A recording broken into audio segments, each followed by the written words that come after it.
This podcast is produced by Spin Market and Digital.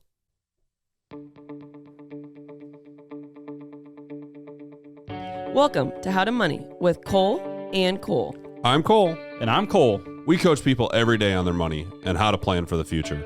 As financial advisors, we're here to have an honest conversation and educate you on investing, retirement, and everything in between. And we'll throw in some sports talk along the way. Our mission and goal of this podcast is to improve your money journey and help you create the financial life you deserve. So let's talk money. And sports. Welcome back to How to Money with Cole and Cole. I am Bailey Ashbrook, joined by, I would say, some of the top advisors I know. Cole Peterson, Cole I hope Jaeschke. so. You must not know that many advisors. Poor you. Poor you. Give them a compliment. They can't take it. I knew that was going to happen. But we are excited to be back. But before we get started, we have a big announcement. Congratulations, Caleb, our producer. Yep. Entering The dadhood. applause. Yes. The most Pretty exciting. rewarding but hard job you will ever have in your life. I'm For very, sure. very quickly finding that out. Yeah. Yeah. Parker. Parker Faye Yes. was born on April 20th, Last Thursday, and she weighed. 7 pounds, 11 3/4 ounces. Oh, So, okay. yeah. Good size baby. Good Yeah, size that's a baby. good size. Girl dad. And Yeah, Lil- that's pretty cool. congratulations to Lily too, Yes. as Yep. his wife, and everyone's doing well and Yes. recovering at home, and Yes, baby and mom are both doing well. Dedicated producer yeah, here. Couple already days at ago. work. Yep. So I was thinking the same No, thing. okay, this is the only thing I'm doing for work today. As soon as we're done here, I'm going home. So See, you guys are top tier. He sometimes knows it's this. better just to do it yourself, right, than try to coach someone how Yep. to do it. It's like, I'll Takes suck it up less. for an hour and Yep. a half. And well, we Exactly. appreciate it. yeah, we Thank appreciate you. no problem. Congratulations. Thank you. Your paternity leave was a short stint, 6 days. To be a dad. I'm just kidding. I know people get offended by that joke. Okay. Cole Peak is like, he's so offended. How's your Cubs doing? How your Cubs doing? My Cubs are okay. They're doing all right. They lost 3 out of 4 against LA this last series, but I'm very encouraged by what I'm Optimistic. seeing. Yeah, Better they're than last year. Yeah, well, they're hitting the ball really well. They made some roster changes since last year for sure. Sorry. Dansby Swanson is hitting the crap out of the ball. Cody Bellinger is. So some guys they brought in are doing well. The pitching staff needs to come around a little bit. Kyle Hendricks has been hurt. He's their ace, and he's been hurt. He hasn't played yet. But As our listeners know, Cole could name the whole Cubs Yeah. roster. Cole here, goes so. to the games. Yeah, yeah. I've been to He's 3 a games so fanboy. far this year, Yep. and looking to attend at least 7 more. If they're close in September, I may be there a lot. Oh, So, boy. What's their record currently? We'll miss they're you. currently 12-9, I believe. 12-9. There's just so think- many games. Yeah, It's so baseball's long. nuts. And then I Yeah. heard this. Is this true? Because we were talking about did they do something to speed up the pitcher in games? Yes, so there's a pitch clock this year. So when there's a runner on, not a runner on base, when there's nobody on base, you have to throw the pitch within 15 seconds of receiving the ball back from the catcher. It is A game. speeding up the game like almost an hour. Yes, That's because awesome. that's why I don't Almost like an going to hour. baseball games because I'm like, pitch the ball. Yeah, Yep. the games are about on average about 2 hours and 40 minutes, and last year they were 3 hours and 30 minutes. I just Wow, heard that's this. amazing. That's I amazing. just I didn't heard know that. this. It was Yeah. that. I mean, I knew the pitch clock, but I didn't know it sped up Yeah, that much. they made the pitch clock, and then they also made the bases bigger. So that's brought up steals. You think how many close plays you see when someone's stealing second? It's a lot. And then they also limited the time they can throw over to first base. The pitcher can only throw Oh, to first really? base twice. Love that.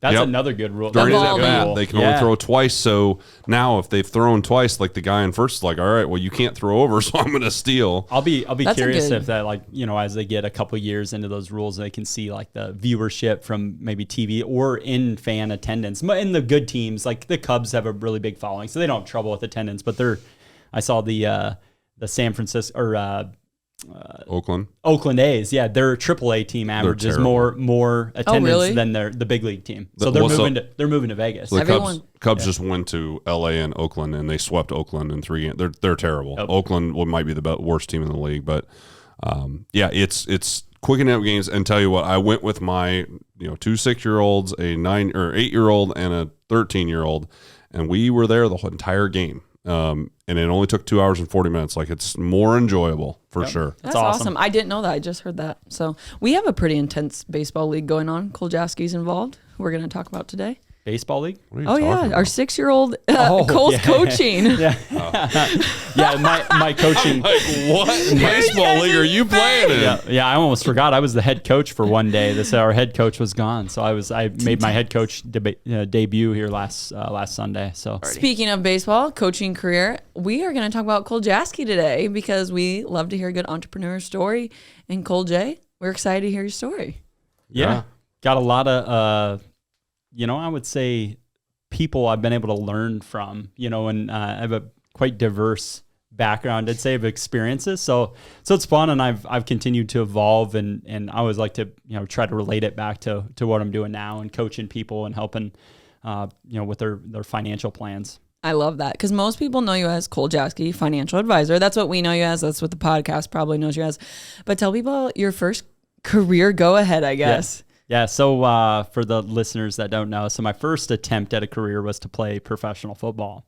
So I, was a 4-year starter at college at a small Division II school, and had some looks from NFL scouts and stuff telling me I should try. So it gave me the wherewithal to say, okay, I better give this a shot. And I'm like, yeah.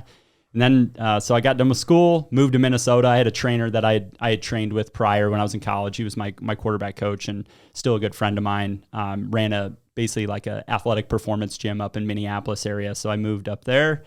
And I always tell this story is I went to school basically for free. I was on scholarship, but I borrowed money to basically try to play football. So I got it. So it was my first business decision, and really I kind of look as ultimately, I didn't make it. I wouldn't be on the podcast probably, if I It'd be cool if you did. But I was in rookie camp with the Carolina Panthers, had tryouts, flew all over, trained for about 6 months back and forth. And then really I was running out of money. So I was like, I gotta do something different, So it was you were on a TV show too called The Rookie, right? And did you get paid for that? Called Undrafted. No, Undrafted. I didn't. Unfortunately, Sorry. I'm not getting those residual checks like people get for that. But yeah, I was on you want a cringe moment, YouTube Undrafted, Cole Jaeschke or something like that. It'll come up some of the. We'll be looking that up in the office someday. Yeah. Do they still do the show? Is it? It's not airing. It was on NFL Network. I think they had like 4 or 5 seasons. Okay. There was I don't know if listeners that are Hawkeye fans remember Brandon Wagger,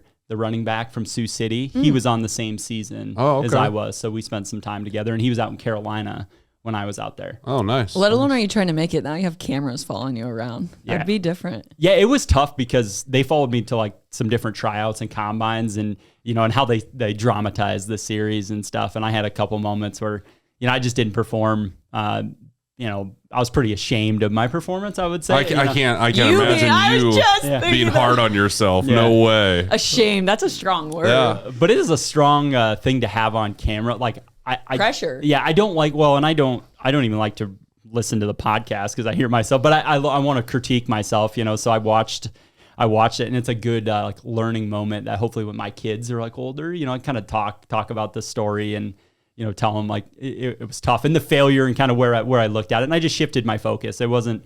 I wouldn't say it was a failure, but it was just, it was a learning experience. I was just going to say, people who are successful fail, and they think it's failures, but it's really growing, and failing forward is like one of my favorite quotes. Like, just go for it. Fail forward. You're probably going to mess up, but other people aren't even trying. Yeah, and if you look back on it, what if you were, in the, not the NFL, but in the minor leagues and played professional football for 2 years or 3 years, would you be where you're at now? So maybe Agreed. It was a blessing in disguise too. I always think of those things. It happens for a reason. Yeah, right? A lot of things happen for a reason, but yeah, a lot of times you do have to fail over here to take a step forward over here. So change my focus. Yeah, definitely a different story than most people can say that you went into a professional rookie camp. Whether it's NBA, NFL, there's not a lot of people that can say that. So that's pretty cool. So you get cut. I don't know if that's the terminology. Yeah. You don't make it. You fail forward. How do you pivot? How'd you get into the financial world?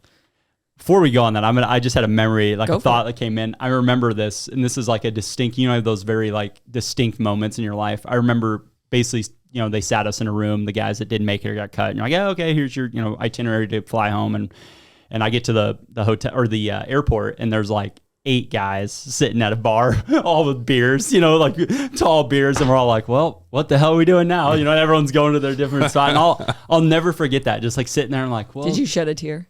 No, I didn't. I would've. But, I mean, I was like kind of what was next, because that's part of the process doing the NFL. I mean, you're kind of bouncing around. I had other stuff, tryouts and stuff, but I remember that. I was some reason I like sat there and I'm like, I reflected for a second. I'm like, oh, this sucks. You feel like crap. But I'm like, some reason that memory will stick with me forever. Yeah, because all you guys are in the same boat. Yeah. You're like, okay, well. Misery likes company, unfortunately. For sure. Yeah, and you want it so bad. Okay, you failed. Not really. You succeeded. You failed forward. So then you came into the investment side of the world. How'd you get in there? What got you started? Yeah, really late in my college academic cycle, I was done with my core degree. So I started taking some finance classes. I had a professor I really liked. Seems like that's you always have that big impact person somewhere along the line. Yeah, High school was my high school football coach, somewhere along the line. And there was a professor I met and I was like, oh, and he had been in the finance world and was out and, teaching now. And I reached out to a couple people in the advisor-based business that I knew kind of locally and had some connections with. And, I started thinking, okay, football doesn't work. This is the route I'm probably going to go. It was great for athletes. It's a competitive business. And I'm talking about the financial advisor space. Or I was going to look at some type of sales type space. But I really was intrigued by finance. I was intrigued by numbers. I've always been a numbers guy. And we tend to see a lot of former athletes in our business just because of that. Yep. Because it is competitive and you have to have drive to do it. It's not a job where you just go and show it's up. The same every day. Yeah, it's not a show up job. It you is definitely have to be driven to pivoting. be successful in this business and have some forward wherewithal. looking. Yep. You have to. There's a lot of different things that you have to do that. I think sports people that are in sports, it relates Shapes well you. to them. Yeah. I tell people all the time, I'm like, what? Not that sports are all and be all, but it really shapes you for life. Like being a part of a team, being a leader, being dedicated, showing up, all that good stuff. Or you can be a golfer and not have to be on a team. Like, whatever. You're still on a team. There's team scores in college golf, isn't there? Yeah. Whatever. Gotta perform for your team. Okay, so you ended up at Principal first? Yeah. So I spent some time just really with connections. Again, my story is a story of connections, being around good people. Had a tie to Principal, spent about a year and a half there in their new advisor program. Had some success, was really learning. I had a lot of connections just from being a former athlete. So I was able to get I was able to have a lot of high level conversations, probably not qualified for them. At that you time, probably acted though, you really walk into a room and be like, I'm here. And that helped me. I have a diverse, again, back to that diverse background of family of entrepreneurs, around, business owners from a young age. So I was able to talk probably more highly educated on business topics, finance topics, and someone maybe was at my age, just purely from my exposure. But yeah, spent a year and a half there, and then transitioned. I knew I was going to be in that business, and I was looking for a little more guidance. It was a little too open. I kind of could go any which direction. So Edward Jones was really known to have a great training program and kind of young advisor program. So I had joined an advisor who had kind of recruited me to Edward Jones, and then I spent about 7 years there. Now, did you move to Jefferson, or were you with the Jefferson person, and I'm saying Jefferson, Iowa, that advisor right away? Is that who you're talking about? Yep. Or okay. Yep. I spent, I had to go through, they have a different training program. So I spent some time down in St. Louis back and forth for about 6 months off and on. So you'd be in the field and then go down, be in the field. But I was licensed already, which most people come, they're not licensed. So it was a little bit different. But yeah, I spent, I was living up in Fort Dodge, driving back and forth to there. And then we eventually moved down to Jefferson. And then I opened up my own branch with Edward Jones a couple years later. And then you came back to us, the greatest team on earth. He says he likes to surround himself by good people. So when I started talking to him, he was like, you know what? This guy, I might want to surround myself with maybe him. tell the story how you got to CFG in Fort Dodge, how you came back. Yeah. So we did cover that on the first, if you ever wanted to listen to, we covered that on the first the second episode, I think. The first episode was we introduced We ourselves. sound a lot better right now, though. I think so, but yeah. I wouldn't know whether it was the first or second, so I won't hold you to that. But yeah, so let's cover that a little bit. So, really for people that are in the industry understand the difference between an employee advisor, independent advisor. I'm not going to go into that on the show here, but I just wanted to, I'm definitely an entrepreneur at that's what this episode's about. And I didn't feel as much like an entrepreneur at Edward Jones. I could service and help people, which is the number one thing I think for our business is we have to be willing to help people. But I thought from the business owner aspect, I didn't feel like a business owner. Yeah, you didn't own your book of business. You weren't in control. Yep. Yeah, that's Bailey knows that I'm a control freak. My wife knows that. So, but I want to, and I want to have a choice of the environment that I'm in, and I didn't feel like I was having some of those choices. It was more corporate-y, a little bit bigger structure. So I wanted to have more flexibility and freedom for myself and my clientele base. So got to that point, transitioned back to Fort Dodge with CFG, really from a relationship, a golf relationship. I was just going to say, it started over a golf. Yeah, sports analogy. So I'm a little hurt by this. Why? Because I thought he joined CFG just to work with me and you.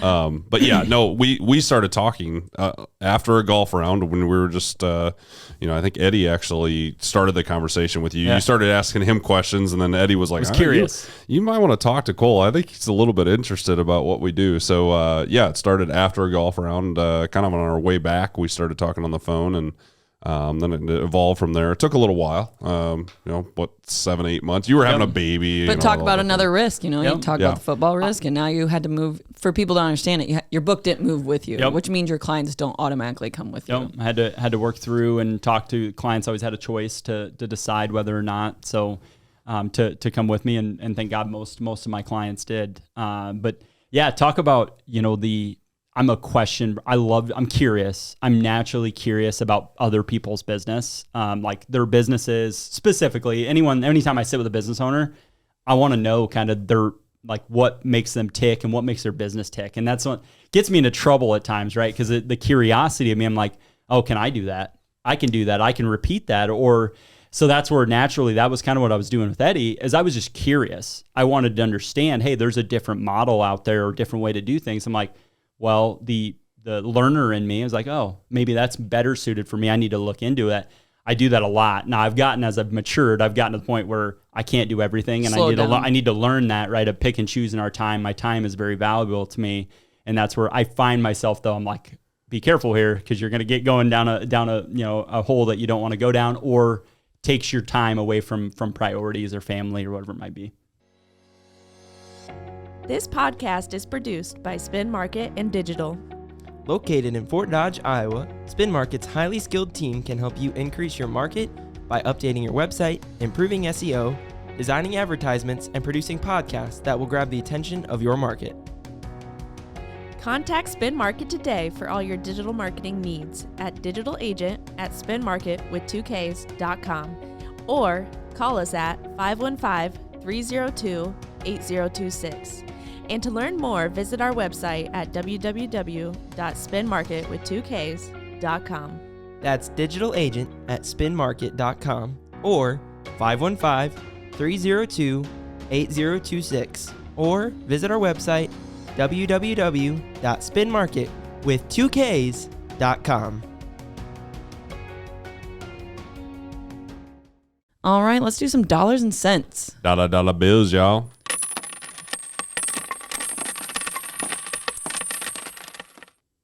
All right, so the Federal Reserve has been hiking rates all year, right? What does that impact on our clients? And I'll talk just specifically, what they're trying to do, right? What is the Fed trying to do by hiking rates or raising interest rates? And the federal funds rate, it's a short-term, interest rate basically used for bank lending. It's what the banks are borrowing against, basically. And really what they're trying to do is, everyone's talking about inflation, right? How costs, we see our grocery bills are up $100 year over year, or whatever it might be. They're really trying to slow that down, right? We're trying to slow the amount of spending that's going on out there to reduce prices ultimately, because there's less demand, hopefully, because money costs more. And we're all seeing that. Anyone that's credit card debt, hopefully you don't. Hopefully our listeners don't have it. But you're seeing it. They're variable rate debts, and they have ratcheted up all year. So if you had a credit card balance, you were paying significantly higher year over year. And I think you're going to talk a little bit about some of the cash-based options and things of how the impacts year over year the Fed funds rates been. Yeah. So just a little bit on that, and something that we talked about before the show is your cash-based investments. So last year at this time, and I just pulled one money market mutual fund that we kind of keep an eye on. Last year, on April 26th of 2022, the yield, which is what it was paying, was 0.22%. Making money. 0.22. Sarcasm. 0.22. That was zero. that was 1 year. 0.22. 1 year That was ago. 1 year ago. Not crazy. It is currently 4.88%. Wow. 4.88% is the yield. So you can get paid on your cash now. So people that were sitting on cash in the bank, just like, oh, well, nothing pays anything, so I might as well just keep it in my checking, savings, maybe do a CD and get 0.25% or like that. That's not the case anymore. And we had this conversation with a client just yesterday. It's like, okay, it is time to put that cash to work because you actually can get paid to do that. Before, yes, it made sense. Like if you wanted it liquid, just leave it liquid because you're not going to get paid anything on it anyway. But now it's like, okay, you can get 4.88% just in a money market fund. Why not put it in that? Because you can get it out one day anyway. So you might as well put it to work and get that extra yield, interest, whatever you want to call it. This is the example why the bank, you heard this, we talked about the Silicon Valley Bank thing and the money leaving the banks. This is a prime example. Now a lot of banks do offer money markets, but there's a lot of competition for the banks now because the banks are not paying that much. We have a lot of clients like, what are you getting paid on your savings? So they're like, well, I got $250,000 there. It's all FDIC insured, but it's paying 0.2% or 0.1%. Well, they can go and get guaranteed interest on something at over 4%. I mean, there's a reason some of the money's leaving some of the banks. Now, some banks are getting a lot more competitive. They're catching up. Banks are always slow to catch up. There's high yield savings online. Yes. There's online. There's so many options. Online is a big competitor too. Because now you don't need to go to a bank. You can sign up, transfer like your money. SoFi Bank has Ally a ton Bank, has a ton of options. Yeah, they're at like 4% too. So also, if your money's just sitting and checking, not earning anything, just remember it's actually losing because these numbers keep going up and your money can't keep up with the cost of inflation. I think people forget that. Like, oh, my money's safe, but you're losing money. Yep. Yeah, you should still have an emergency fund bucket. You don't want to put all your cash, obviously, to work. You want to keep that emergency fund bucket, but where you may have kept 6 to 12 months of your salary or wages, maybe go down to 3 and put the other 3 into something that you can actually have, that's liquid, that where you can get to it. Don't lock it up, but it's working for you. You don't need to keep all that money in just your checking and savings where it's immediately available. So it's the landscape has changed. That's for sure. Yeah, check it out. Good tip. Call us if you have questions. All right, Cole Jaeschke. We know you as advisor, but people probably don't know this. You have some other endeavors you're in. Yeah, so I've got a couple other, Businesses. I would say businesses, things that pull my time. I would describe myself, first and foremost as a financial advisor, but I would say a serial entrepreneur. I would That's say about right. I say I have quite a few things going on, but my core focus is always back to my financial advising. That's where I spend, I would say 75 to 90% of my time, just depending. Some weeks I have some things that'll pull me other directions, but most of my time is spent on my core client financial advisory business. But I'm definitely involved in real estate. I'm a real estate investor. I'm an advocate for my clients to own real estate. I don't want them, obviously it's a competition sometimes, but if it's for what we're doing, managing assets, but if it's the right thing for a client, I think it's a good opportunity. I'm a huge advocate for people to own real estate. And then I'm also involved, my older brother and I have been business partners for quite a few years now. And he had started a trucking business from scratch by himself. And I've gotten a little more involved in that as it's grown, gotten a little more sophisticated. I play kind of a CFO role, I would say, for him, a little bit of, operational, but I do a lot of the accounting based stuff, make sure the financing's all in order. Make sure everyone's getting paid. We're, paying debt right. We're making, sound financial decisions, but I have a really good team, I shouldn't say I have a really good team on the Jaeschke trucking side. So I don't have to get that involved. I'm just more of a decision maker, check writer on a few things, but just in control from a distance. Yeah, we have a really good team that operates that whole business. And that's taken, my brother, a handful of years to get the right people in place. But yeah, I mean, and then back to the real estate side, that's just something that over the years has kind of evolved. I was just going to ask you, how'd you get into real estate? And do you remember your first purchase? So first purchase, I did a flip house. Here in town? Yep, here in town. I made probably 25,000 after expenses, and I was like, ooh, I like this. Fun? Yeah, I like this, but it takes a lot of time. I don't overly like flip houses anymore. You did all the work yourself too. I remember you telling me about this. Yep. Yeah. I have a construction. Yeah, that's my dad owns a construction business for 30 years, so I have a quite diverse skill set. I would say I'm not really great at anything, but I can do You're a good lot at of things. everything. Yeah, I can do a lot of things, so, but yeah, that was my first endeavor, and that was more of a income, transactional thing, but I really wanted to be kind of I've always been a huge fan of farmland, and obviously really expensive, hard to buy farmland for me as an investor. So I've just kind of shifted to more, rental based properties, multi-unit based stuff, things that are similar to that, a little more hands-on, but a little easier barrier to get into. So I know that Cody will probably never ever come on the podcast and tell the story, but he does have an interesting story of how he started Jaeschke Trucking. And I think you know it better than I do, so I'm gonna let you tell it. But he did not, grow up with money, go to college for entrepreneurship or anything like that. Go ahead. I mean, it's kind of similar to Todd Baker's story. Like it's like kind of out of the backseat of your car. He's got I'll give a plug to him, as he's so great to people, and that's how we've got some really good people around us, and he's been that way. He's the one that gives money away when he doesn't have money to give. Like that's how he thinks. Like, and he also thinks money as like and I have to rein him in on this of like, we can always make more, right? He's not like a person like, oh, I'm worried about that. He's not fixated on it. He doesn't focus. He doesn't focus on it, which is very fascinating for me because I'm a very like black and white, bottom line type. But yeah, he 2016, I think. He was pulling driving truck for someone random. He's got a gift to gab for anyone that knows him. Was at some customer, and this customer's like, hey, why don't you just buy 2 tankers? And we do tanker business, is what we do.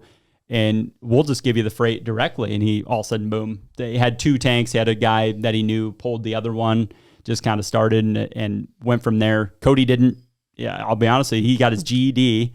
He'll say his good enough diploma. That's what he said. He says that self-proclaimed. If you know Cody. Yeah, but he didn't even didn't graduate high school, dropped out at 16. We're not promoting this, by the way, Joseph, if you're listening. Yeah, very unconventional story right here. And then, fast forward a decade later, 10 years, 8-10 years later, and, we've got 35 trailers that people own, and we've got about, between all of our entities, about 20 employees directly, and then another, 15 to 20 general contractors that pull for us. So, he's got a pretty big reach of impact of lives that, something we're doing, is paying for families and things. And it's a very big responsibility, I think, because there's nothing, people that don't run a business, you don't know what it's like until you're struggling to make payroll when you've got 40 people on your payroll. That's like a life lesson that where you're like scrambling for that week to figure out where's payroll coming from. But you can't duplicate that experience. No, and that's that failing forward mindset. Those are things that like life lessons that I stumble into at times. I'm like, good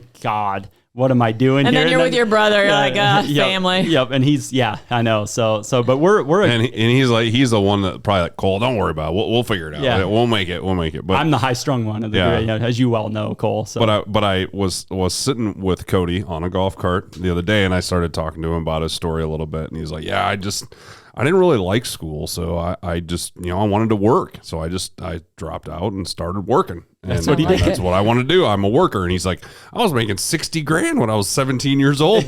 He's like, I was like, holy crap. But like, what a cool story, because I think this is such a reminder. You are in control of your life. Like, I feel like people sometimes life's happening to them instead of just taking it and being the writer of their own story. So you're an advisor. You got Jaeschke Trucking. You're in real estate. You coach little baseball. You got 2 kids. Chelsea wants you home early. I'm just kidding. That's true. She's very supportive, and that's awesome. But so how you keep coming back to this. I'm surrounded by good people. I'm impacting people. How do you think, as an entrepreneur, you get yourself in those situations where you're around good people? Because that's not always the story. One, I think you got to look at your core values first of like being a good person. That's always like number one, right? Being positive. And those are things, because I think if you're a good person and you're positive, you have those 2 things, you're naturally going to influence. Being around that. You're going to influence some people. And I said jokingly, misery likes company, right? But my other saying that I always say is enthusiasm's contagious. And I think those are 2, you can be on either end of the spectrum there.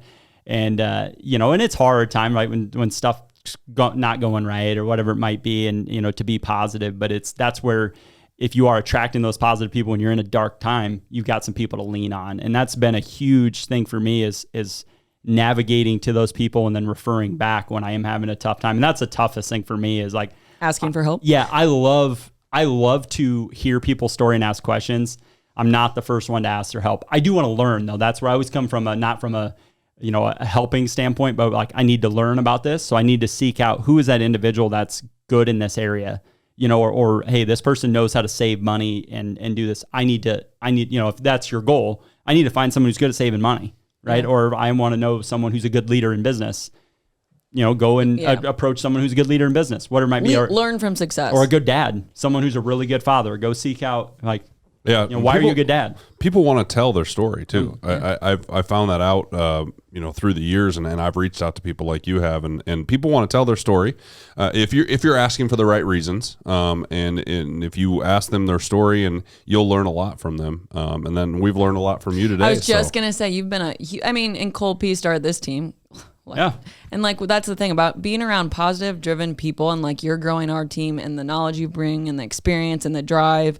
It's good for everyone when you're surrounded by positivity, energy, people that want to win. It's super contagious. So I'm going to ask you this. I didn't prep you for this. I'm so nervous. Boy. Okay, what if you say as an entrepreneur, what's your mission statement? What's your goal of being an entrepreneur? What do you want to do in this world? Yeah, I don't have an exact answer here for you, but I always think of like monetarily, like where would that ever get me? Like, I don't have a number that I'm like, I track this is one thing that I do. I read a book about tracking your net worth, of visualizing it. I don't track it to get to a certain number. I track it because I want to see what I'm doing, where I should be spending my time. Okay, that's making me go up or down. I'm just letting a stat kind of tell me. And then I'm like, emotionally, is it yes, good or no, or good or bad? I want to make more money purely to be able to help more people. That's kind of what I've looked at, is like, I want to be able to gift more. I want to have more freedom, time with my family. And that's really kind of what everything I do. And then ultimately, it comes back to impact, and hopefully I can have that leadership of the employees or the people that I'm working with. That's, it's kind of molding onto them, or that energy is pushing onto them to where, one, we're raising better kids, we're raising better community, having better communities. And that's really what it comes down to. And that's the thing. I don't have a number. Just like we ask someone, what do you want to, how much do you need to retire? It's not always, it's not always about how it feels. Yeah, it's not about the number. It's about what can you do when you have that freedom, and then the impact you're making on people that see you living like that. Oh, he gets to give. He gets to do that. That's very impactful. So that's awesome. Yeah, influencer. You want to. You want to influence people, but you also want to grow your businesses and influence people that you care about too. Obviously, family, friends, coworkers, charities. Yeah. So that's great. We're excited. It's been a year and some change, and we're excited to see where this goes. Yeah, I saw the other day that we were on episode like 27 or 28. Isn't that crazy? I was like, wow, we've taped that many episodes? Cool. Holy cow. We spent way too much time together. No, just kidding. Yeah, we do. All right, from Cole Jaeschke's favorite athlete, once you know what failure feels like, determination chases success. Kobe Bryant. Boom. Go Cubs. You've been listening to How to Money with Cole and Cole, the podcast of the Central Financial Group, courtesy of Spin Market. To learn more, visit their website at www.centralfinancialgroup.com and follow them on all their social media platforms. For now, I'm Cole. And I'm Cole. And we'll see you on the greens. 4.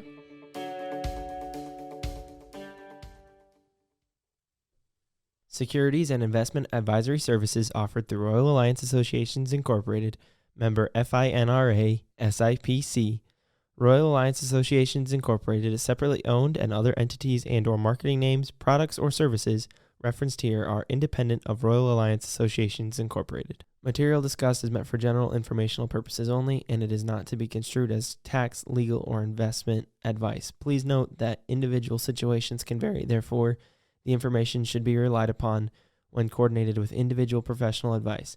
Past performance is no guarantee of future results. Diversification does not insure against loss. Any guarantees discussed refer only to fixed insurance products and are backed by the financial strength and claims paying ability of the issuing insurance company.